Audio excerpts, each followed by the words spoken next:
نماز عید 2 رکعات کے اوپر مشتمل ہے. نسائی شریف کی حدیث ہے، جناب عمر فاروق رضی اللہ عنہ کہتے ہیں کہ عید کی نماز 2 رکعات پہ مشتمل ہے اور یہ مکمل نماز ہے، آدھی نہیں ہے. پہلی رکعت میں جب امام اللہ اکبر کہے گا، دعائے افتتاح پڑھ لیں گے، سبحانک اللہم یا اللہم باعد بینی. اس کے بعد امام کیا کہے گا؟ 7 تکبیریں کہے گا. پہلی رکعت میں قرات سے پہلے، سورہ فاتحہ سے پہلے کتنی تکبیریں ہوں گی؟ 7. اور دوسری رکعت میں قرات سے پہلے، سورہ فاتحہ سے پہلے کتنی تکبیریں ہوں گی؟ 5. دلیل کیا ہے؟ یہاں دلیل دینا بہت ضروری ہے، کیونکہ ہمارے کئی بھائی عید کی تکبیریں اس سے مختلف تعداد میں کہتے ہیں جو میں نے بتائی ہیں.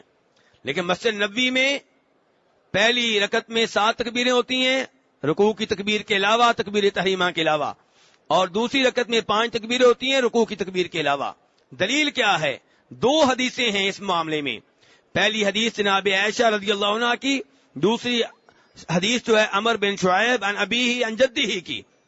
دونوں حدیثوں کا خلاصہ یہ ہے، دونوں ابو داؤد میں آتی ہیں، دونوں درست ہیں کہ نبی علیہ الصلوۃ والسلام پہلی رکعت میں 7 تکبیریں کہتے تھے، دوسری رکعت میں 5 تکبیریں کہتے تھے رکوع کی تکبیرات کے علاوہ.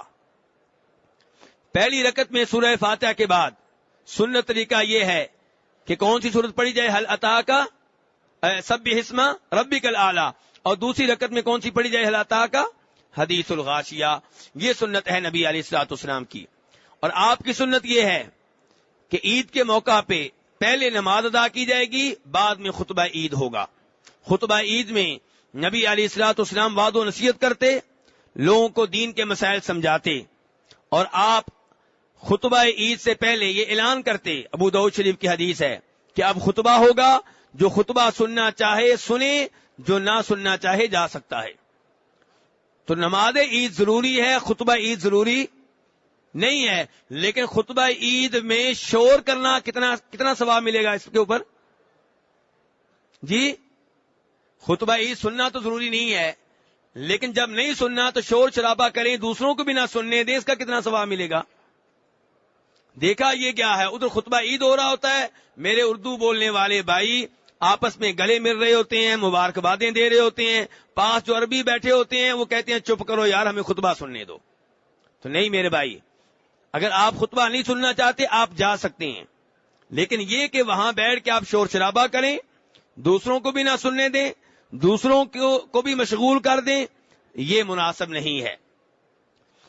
نماز عید کے بعد ایک دوسرے کو تقبل اللہ منا ومنکم کہہ کے مبارکباد دی جا سکتی ہے.